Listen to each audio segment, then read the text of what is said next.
this is a big fight for both fighters, Adam, isn't it? Yeah, I think it's a big fight for the division as well, because you've got, obviously, the rising star, the hottest prospect, which everybody seems to be incredibly impressed with regarding the eye test, and he's got an opportunity at the weekend to get a more commercial name on his resume. And in the other corner, obviously from a Dillian point of view, he's got the opportunity to derail that train. And if he can derail that train, then he'll get himself back at that top table and talking about some big fights. So, yeah, I think on paper, the matchmaking of this fight is absolutely fantastic, and I think the fans are in for a bit of a treat.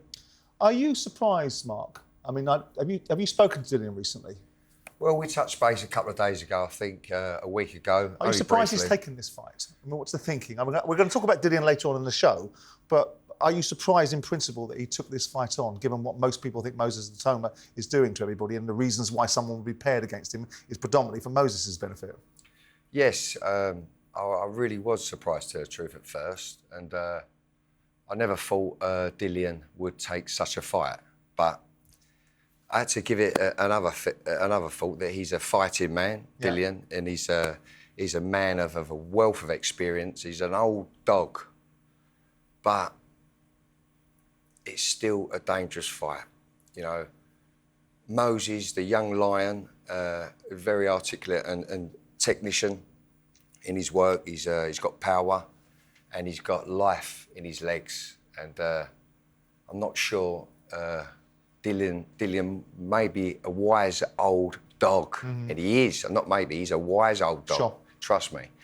And I think he might find it difficult to get mid-range and drag the young lion into deep waters. Because there's a school of thought that there's a possibility that Dillian could old man Moses Itauma, but when you look at Moses, and we've obviously, there's so much noise being made around him, and every opportunity people get is that they get to write his future, which is, you're the future of the heavyweight division, you're going to be this, you're going to be that, right? So the poor kid doesn't even get a chance to land on his feet before everyone's forecasting his future. But how highly, when you look at Moses Itauma, right, he's been brought in for various fighters at various stages in their career, and he's been beaten by most of them, right? So people put a lot of credibility behind the fact that he blasted out Moses Itauma. Dempsey McKean gets his currency because he went the full distance with Filip Hrgovic, right? Mike Balogun, well, I don't know what we make of that particular outcome. He goes in and does the job.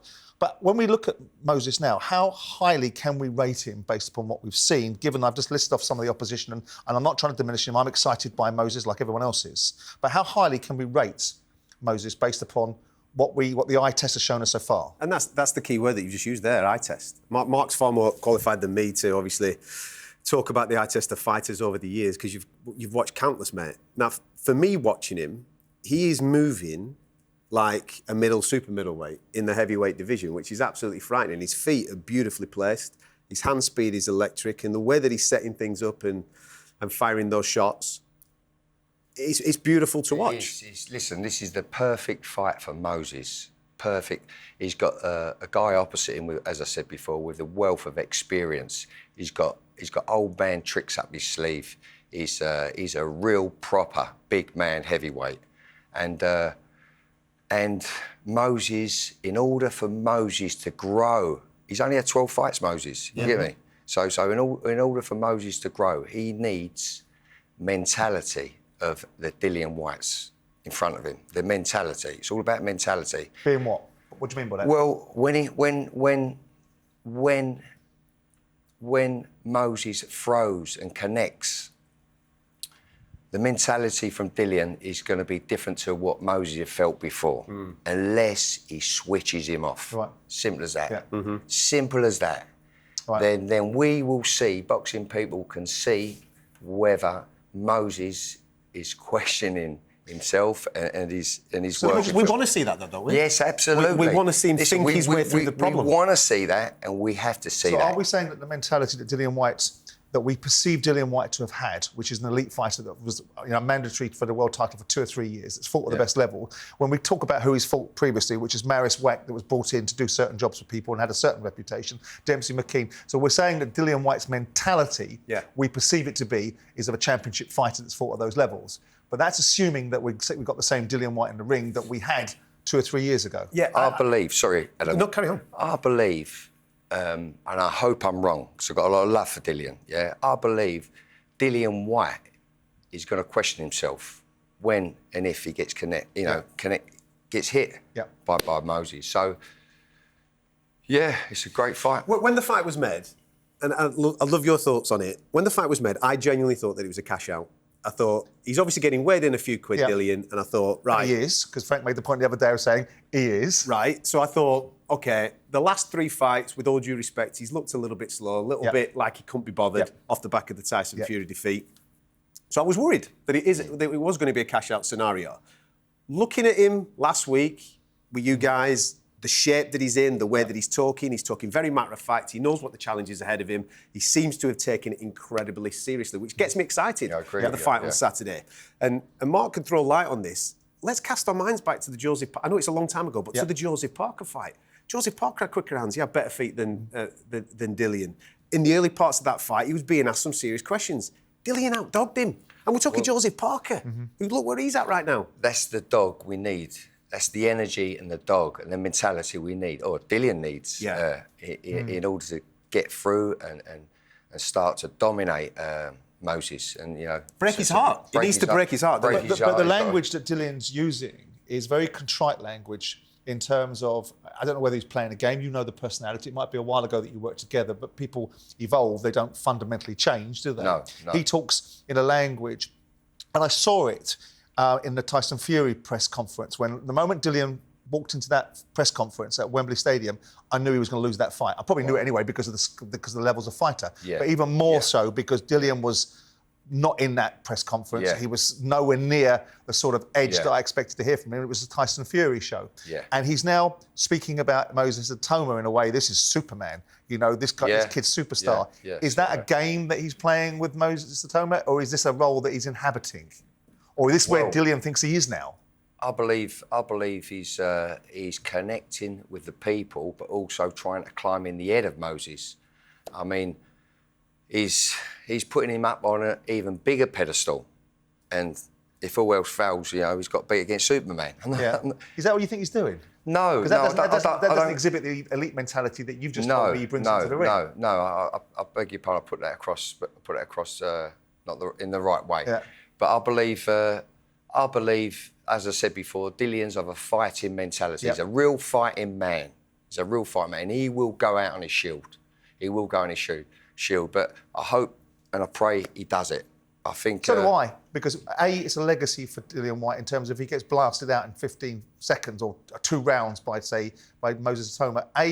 We are disappointed for Dillian Whyte in terms of where he was at that stage in his career. And B, I don't think we learned very much about Moses, which in part is some of the intrigue. Spencer joins us from Saudi. Spence, you've just done an interview with Dillian Whyte, haven't you? And we're speaking to him. What's he have to say for himself? Yeah, if anything, I felt that he felt maybe a little bit hard done by. He seemed slightly emotional as well, if I'm totally honest, because he does recognise that, people have been putting Moses Itauma as a huge favourite going into this one. And he said he's worked hard all his life and he's always been the underdog and he's always had his back up against the wall. So we're the experts. I think he was referring to myself, you, Simon, Adam Catterall, and the other people that are talking about saying, we're the experts, so you know who's going to win and whatnot. So I sort of threw the question back at him and said, well, you know what you're going to do in the ring. You look in great shape. So do you feed off that sort of information? He said, not really. But I think the overall feeling was that maybe he feels that he's being a little bit victimised at the moment because everybody saying that he is this huge underdog. But he is, though, isn't he? Spence, coming into this fight, given where he's at currently in his career and the way that Moses has been taking care of everybody, you can understand why the bookies have Moses the favourite going into this. Absolutely. That's boxing, isn't it? It's the passing of the baton. It's about timings of everything. And one thing that Frank Warren is great at is the calculated gamble on when he should put his fighters in at a certain time. Dillian Whyte has that name. People respect him within the sport. He's been there, seen it, done it. You go, Moses Itauma was only 20 years of age. Can you believe it? Dillian Whyte's boy is 24 years of age. Moses Itauma, when Dillian Whyte turned professional back in 2011, Moses Itauma was 6 years of age. When he boxed AJ at 2015 for the British and Commonwealth titles, Moses was only 10.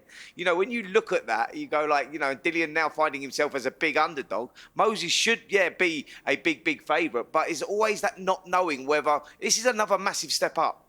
Spence, I want to pick up on some other things that Dillian may or may not have said to you in a moment, but I want to go to some stuff that Moses said to us a while ago when he was last on the show about managing expectation. You must have a view of what level you're at now. If you want my honest opinion, I think I do. If my skill set, if you're talking about my ring IQ and what I display in the ring, I feel like I am the best in the world, but I haven't displayed the later rounds. That's all what I kind of want to get ticked off. So my next opponent or opponents this year, we're just looking at fights to kind of get me into that later round, because I feel like with Usyk, I feel like I've got a better skill set than him, but I feel like towards the later rounds, he'll just outdo me, because I've never been in that sort of fight. So when you listen to that, boys, I mean, what do you make of Moses and what he's saying? I mean, he makes an observation about he thinks he's the best in the world. And of course, that's confidence and maybe the impetuosity of youth. But when you listen to him, what's your takeaway from him? Yeah, well, he's speaking sense. He knows he's got to have stiffer opposition and to take him into the later rounds. And yeah, so I think he's speaking very, very sensible there, for sure. I like the kid's mentality, man. Yeah. I love the way that he talks. Very stoic, isn't he? Yeah, but there's Calm. not...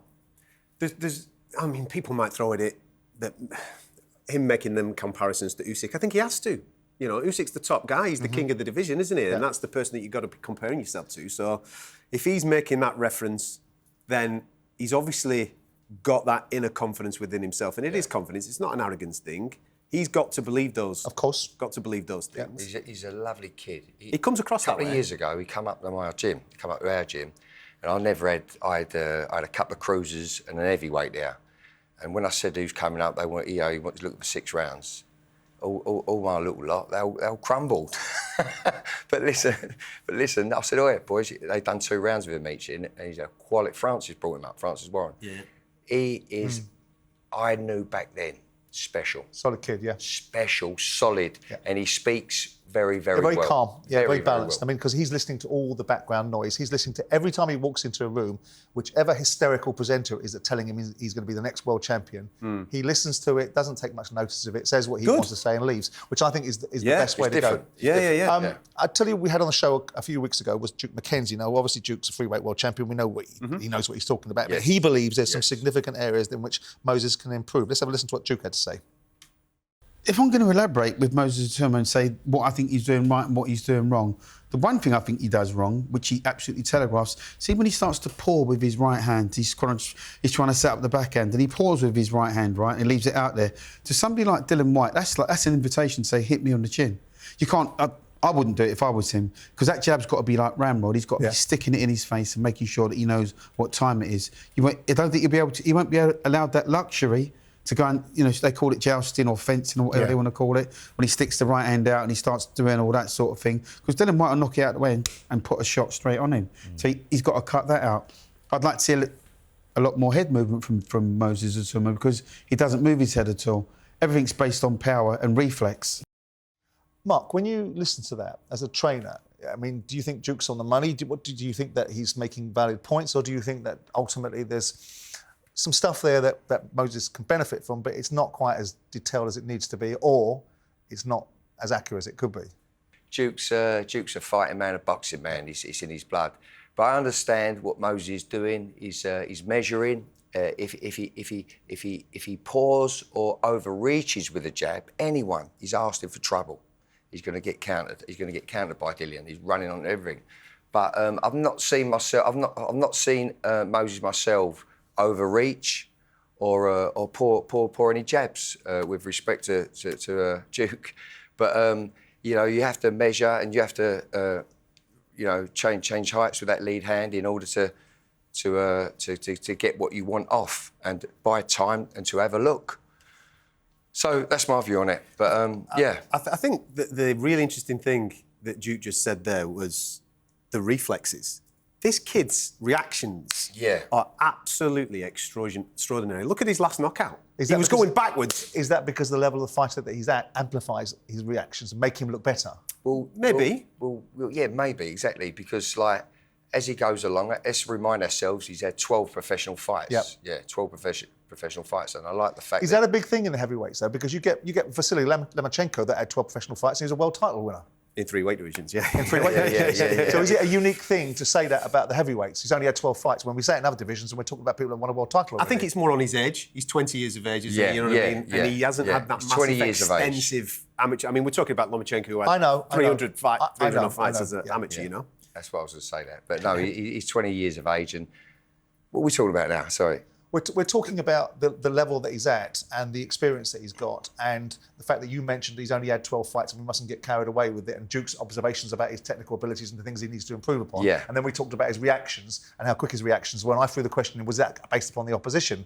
And that's how we got into, forget it, he's only had 12 fights. And I was saying, is that unique to the heavyweights? That sort of argument? Well, listen, I think Dillian Whyte's his first test. Yep. His first test, that's for sure. And we'll see on Saturday night. We'll see what he's got to do. It's all about the performance on the night. Yeah, absolutely. Is it as simple to say at this stage with Moses and what we've seen that the one thing we haven't seen is him getting whacked on the chin, and if we see him getting whacked on the chin and his response to that, we will have a better view of him. Is it as simplistic as to say that? Because, OK, if he takes a shot, then great, we know that's another question answered, right? But it isn't the only questions that must reverberate around Moses, because it seems to me that people are saying if he goes in there, he takes a dig from Dillian, he shows he can take a dig, then that's the question answered. That's the end of the questions. We don't need any more questions. Anoint him. Well, listen, it's ongoing. Boxing is ongoing, and boxing's ongoing. You never stop learning. And Frank Warren is bringing Moses along in the right way.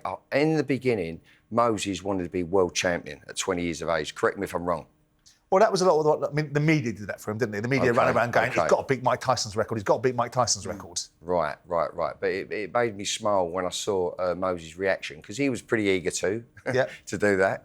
And but it's lovely to watch him, watch now that someone like Dillian Whyte, he's fighting in his 12th fight, you know. The thing is, his job's to not get hit.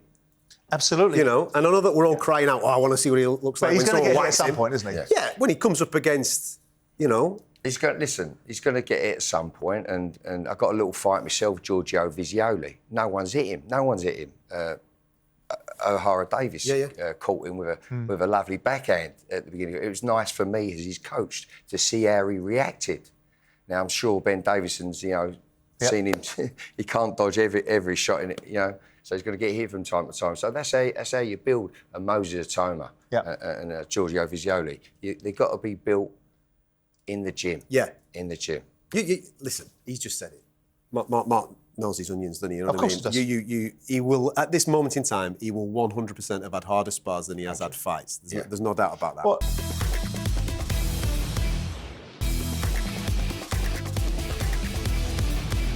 let's listen to somebody else who knows their onions as well, which is Dillian Whyte's trainer, Buddy McGirt, and what he had to say the other day on talkSPORT.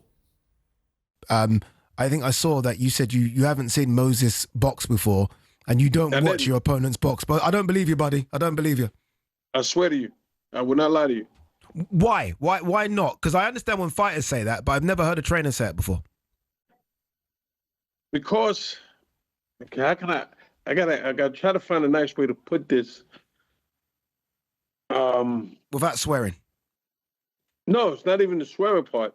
Because of when someone goes to war, right? Sometimes you don't have time to study your enemy, correct? Correct. So you gotta make adjustments. When Hannibal conquered Europe, how did they expect Hannibal to get from Africa? Yeah, but they expected him to come across on the boats, correct? Yep. What did Hannibal do? He fooled their ass. He came through the Alps. They didn't prepare for that. So I'm a believer that if you prepare for any and everything, when you come out, you make the adjustments as the fight go along. Spence, seeing as you've been sat there doing bugger all for the last 5 minutes, we can ask you the question what you make of what Buddy McGirt said there.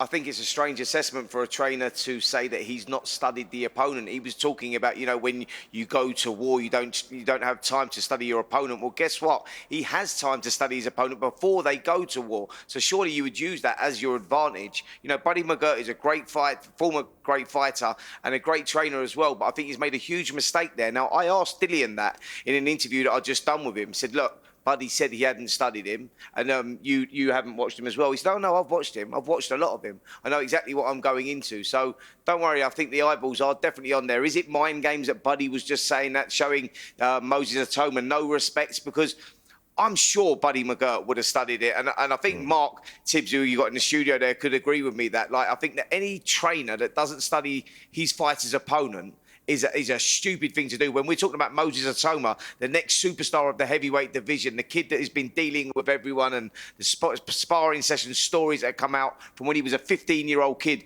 I would study him if I was looking after Dillian Whyte, that's for sure. I believe. Can I interrupt? Go on, yeah. I believe. See, Buddy McGirt's been a great fighter. He's been around the best, yeah, and he's a great trainer too. But like someone of his vast amount of experience, yeah, he probably don't have to study Moses, but he's run his eyes over him. Mm-hmm. Trust me on that. Yeah, I would have thought so, wouldn't you? Yes, 100%. And yeah, and I believe, you know, I think you got to let your fighter know that. I would. Yeah. Do you know what I mean? It's a strange message that you're passing. But Spence, when you were talking to Dillian, did you ask him why he took this fight? Because I don't seem to have it in my mindset as to any vantage point on what Dillian took this fight for. Because we're all surmising that he's, you know, perhaps once Adam said at the beginning of the show that he might be taking it for a cash out.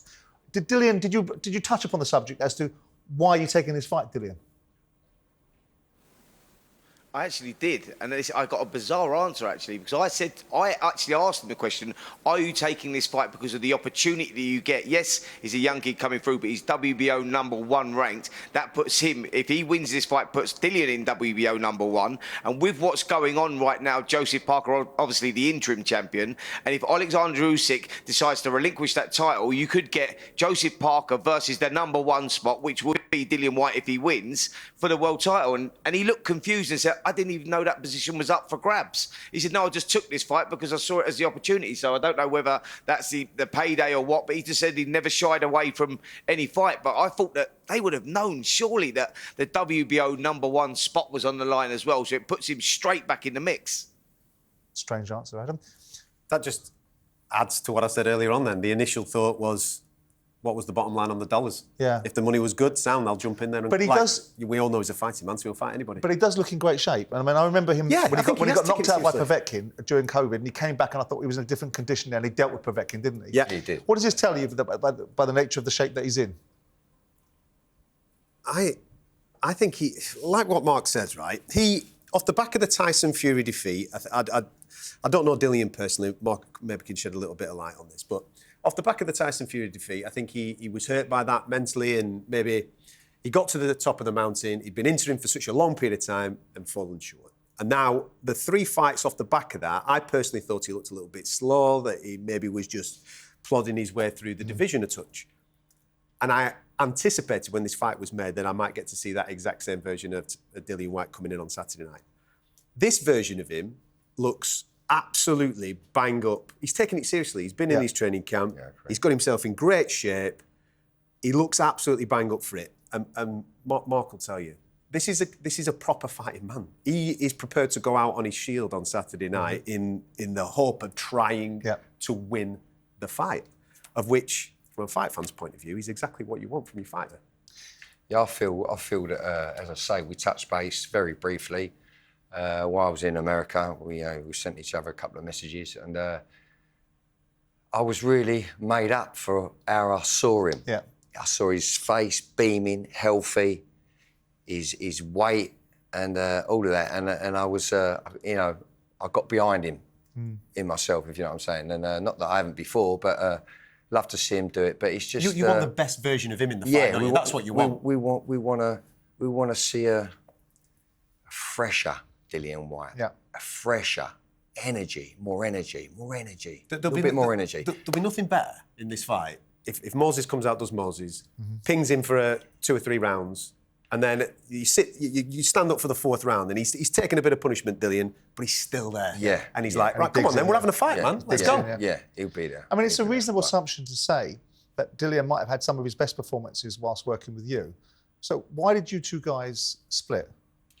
To be fair, Simon, what happened was at the time, the COVID come in, and COVID come in and frightened the life out of me and my family. Right. To be fair, didn't know what it was. Pandemic, and then it took me a little while to evaluate, and I knew no promoter was putting shows on anywhere in the world, not in our world anyway. So I needed to be comfortable because Dillian shot off to Portugal to train. Yep. We had a meeting, and it all happened a little bit fast, and shows was on because that particular fight with Povetkin, the first one, was happening in Manchester. Yeah. And we done the press conference for it. And we was getting ready for it. And I did sense that Dillian and the people around him underestimated Povetkin. And I didn't like that a little bit. And I would have got into Dillian as the camp would have progressed. But COVID come and disrupted everything. And Dillian flew off to Portugal. We had a meeting, and I was going out there with him, and I went there a couple of times. And unfortunately, me and Dillian got on very, very well. We done hours and hours and hours together in an old shed outside Loughborough University. Before he got to pay-per-view, then they give us a gym in the university. So I had some Is it a regret of yours that you didn't get to work with him more? Well... And maybe be involved in the fight that you had with Fury? Oh, 100%. Yeah. I was disappointed, frustrated as well, at the same time. But it is what it is, and it is what it is. And life goes on, doesn't it? I had to make sure I had got a young son. Priorities, absolutely, got it. Spence, before I end this section, just throw back to you about Moses Itauma. I mean, you've got your head permanently buried up AJ's Harris, but in real terms, can you see a situation where Moses becomes such a big star that he eclipses someone like Anthony Joshua, or eclipses the things that Anthony Joshua has done? Absolutely. I mean, this kid, he has superstar status. There's no getting away from that. Like Mark said there, the rumours that come out of the gym. Since he was a young man, boxing all the top pros at the time, world champions at the time as well. You always knew that this kid was going to be a superstar. And I think that, he does have the potential to be even bigger than Anthony Joshua for sure. He's got that southpaw style and he's taking people out. There's similarities of a young Mike Tyson when he's around as well. And you just look at that and you go, this kid has something. You sort of you gravitate towards him when you're around him. I like the honesty about the guy, I like the way that he manages his own pressure as well by trying to take that away from him, saying that he doesn't listen to all the noise, etc., etc. He's a very smart kid because for a 20-year-old, there's a lot of pressure on his shoulders and he manages that very well by diffusing certain things. But what he does in the ring is quite exceptional. And he could be even bigger than Anthony Joshua. I mean... It's hard though, isn't it? Yeah. I mean, I was going to ask it because commercial well, that's the point I was going to make, because there's two parts of the equation that you judge it by. You judge it by the achievements in the ring, and then you judge it by the personality that became even bigger. The Anthony Joshua story is not just about winning 2 world titles. It's about the personality and it's about the people's perception of him. Do you see the same opportunities for Moses? Different personality, different outlook on life. Yeah. But notwithstanding that, do you see, A, that he can eclipse Anthony in the ring, and B, match him for commercial draw as the result of his achievements? I think I don't want to put words in your mouth, but I think I'm in the same ballpark as you. I think regarding achievements in the ring, yes, I think he can. I mean, listen, Anthony was Olympic gold medal and 2-time unified champion. He's done all right. Oh, he's done all right, yeah. So, for him to do that, I think would be big, and I think Moses has absolutely all the talent in the world to be able to do that, maybe unify the division and become undisputed and do all the things that Usyk is currently doing.